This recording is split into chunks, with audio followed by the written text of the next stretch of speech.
This week, well, and the last couple of months, I'm on a chemo break, which is lovely. My hair has started growing back. See a little better if I turn sideways. The sun on it. And yeah, looking at my arms and hands and remembering that hair once grew there. Like, oh, look, hair on my hands. Crazy. But the best part is having eyelashes. So when you don't have eyelashes, dust gets in your eyes really badly. That's what eyelashes are for. So it's really nice, even though these eyelashes are short. I don't know if you'll be able to see them. They're there. And they keep dust out of my eyes, which is just fantastic.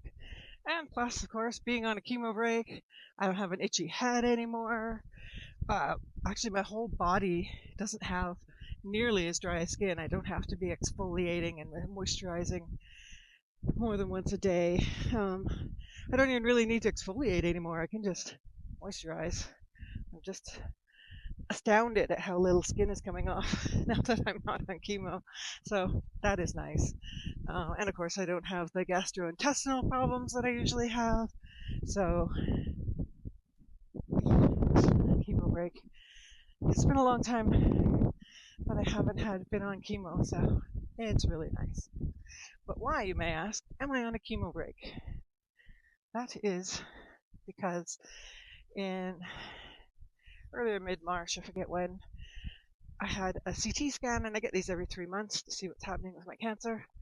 And my cancer had not progressed. My lymph nodes are all still normal size, which is fantastic. But they saw that one end of my appendix was enlarged. And because this is a fairly new drug I'm on, it's only a few years old, and I already have one of the unusual side effects, which is incredibly itchy head and peeling of skin. Um, my oncologist thinks that the come on, the appendix might be the inflamed appendix might be caused by the chemo. So she's being cautious and taking me off the chemo. And because I have a very low cancer load, she's not that worried about me. I mean, if I had had cancer all through my body, she certainly wouldn't have taken me off chemo. But at the moment, my cancer load is pretty low. Um, and we know that Trodelvy works. So when I go back on it, if it has grown at all, it should shrink again. So she asked if I wanted to go back on for this 1 month, because basically what happened is I saw her, and then she sent me to a surgeon, and the surgeon said, yeah, oh, and put me on antibiotics. And the surgeon said, yeah, normally an inflamed appendix, 95% of the time, is cleared up with some antibiotics because it's just an infection. So the way to know if it was cleared up by the antibiotics is to have another CT scan. But CT scans are hard to come by, and they originally scheduled me for July, and this happened in April. Well, March, actually. And then I saw the surgeon in early April. And anyway, then I saw my oncologist again. She got them to push it up, but the earliest they could push it up was May 26th. So today is April 30th, so I have almost another full month off. So I'll definitely take a video at the end of that when my hair is even longer. And the nice thing is, there's so much hair. It doesn't look like much, but there's enough that it keeps my head warm, and now I don't really have to wear scarves and things because my head is warm. But it's also really nice out, so it's spring, and today it's going to be 21. So, but I do put sunscreen on my head, don't want to burn it. Although I heal faster, of course, now that I'm not on chemo, so I don't have to worry quite as much about getting burnt. But still something to worry about. Anyway, so that's my appendix. It doesn't hurt me, it doesn't bother me at all. Unless you press on it, I wouldn't even know that there was anything wrong. So, however, I mean, that could change at any moment. If you press on it now, it still hurts, even though I've been through the full course of antibiotics. So I think it's quite possible that the antibiotics did not clear it up, and I'll be getting an appendectomy because I have cancer, so I can't get insured for travel. Thank you, travel insurance agencies. Um, and I don't want to suddenly have to be rushed to the hospital with appendicitis on a day that I'm about to travel or traveling. So I'll probably opt for the preventative appendectomy. Yay, more surgery. But at least this one's laparoscopic and you heal from that way faster than any of the more invasive surgeries. So that's good. So that's complication number one, possibly caused by the chemo. Complication number two, caused by nothing but perhaps aging. I am 59, which is early for this, but I woke up one night with atrial fibrillation. So I woke up, my heart was vibrating and pounding irregularly. So I called 811, got the triage nurse, and she ran me through a bunch of questions and then said, okay, it's not an emergency, but you need to get to a clinic right away. So I was at the cabin, so I'm not in town. So I had to go to a clinic in one of the small towns nearby. And yeah, it took me like 6 hours to get in, and I knew that would happen. So I brought the dog, and I went to the dog park with him, and yeah, I still had to wait another 4 hours by the time I got back there. But doctor saw me, sent me for an ECG. ECD showed me that I was in atrial fibrillation. And then I saw my own doctor, but she was on vacation. And so I saw the locum, and she sent me for an ECG, and she put me on heart pills. So I'm already on blood thinners because cancer thickens your blood, and I have had a blood clot that I didn't know was a blood clot. It was some pain in my calf that I just thought was like, waking up with a Charlie horse, but it didn't go away for a few days. But I really didn't think that much of it. As an active person, sometimes your body hurts after you exercise. That's just the way it is.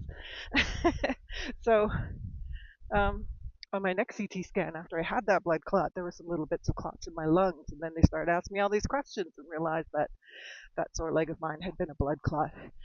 So I was put on blood thinners after that, and that's actually really good for atrial fibrillation. So the doctor was like, oh, thank goodness you're already on blood thinners. Now we don't have to check for a clot in your heart. I'm like, what?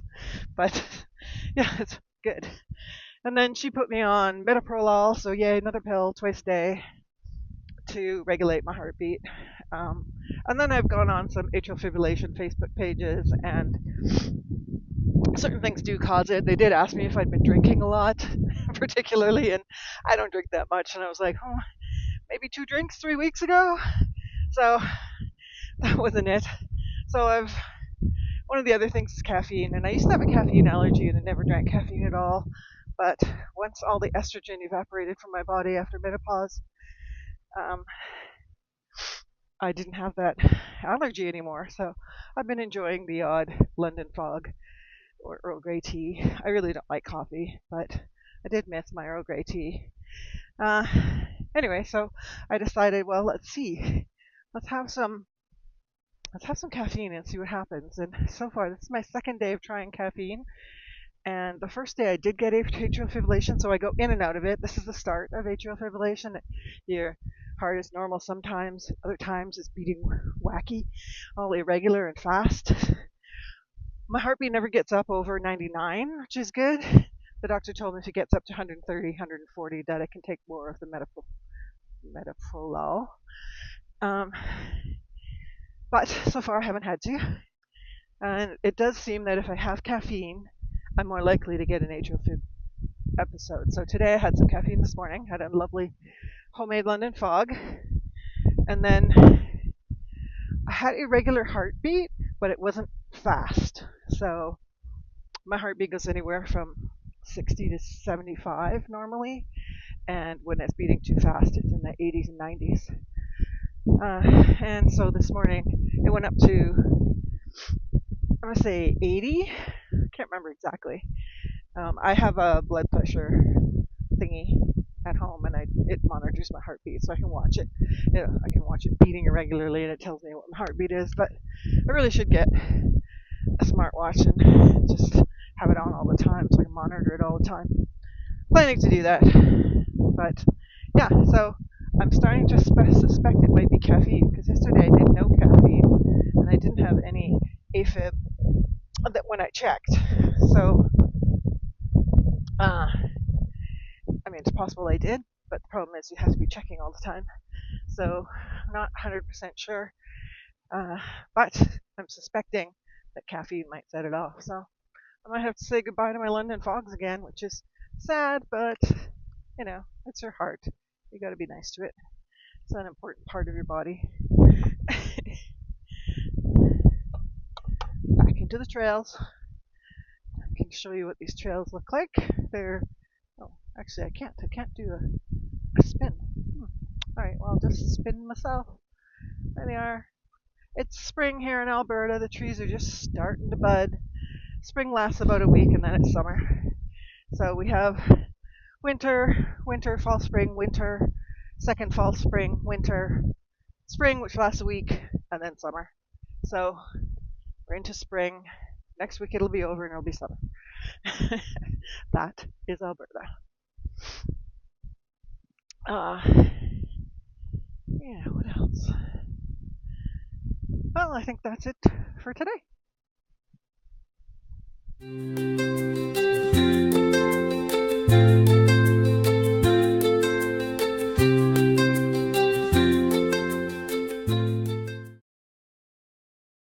No, I'm wrong. We're not done yet. Just wanted to show you the lake. It's now lovely and thawed. The dog is to say a husky.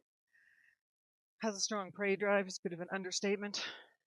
You can see we have lots of ducks. We have American coots, golden eyes, Canada geese, of course, sandpipers. But he's freaking out. He really wants to chase some geese. But in the distance, those big white things you can see are swans. I can't tell you if they're tundra swans or trumpeter swans. And look, there's some on the shore there. I wonder if I can see that. There they are. Beautiful big white swans that we're scaring into the water. That peep peep peep sound is the sandpiper. Anyway, trumpeter swans have a slightly different face markings from tundra swans, but we get both. So you can't really tell from here what they are. Although trumpeter swans really do have more of a trumpety call. But they're being super quiet, so who knows. But anyway, that's a nice thing about this lake. Twice a year, the swans come by on their migration. So sometimes there are hundreds of them. But this year we're just getting a few at a time. Nice though.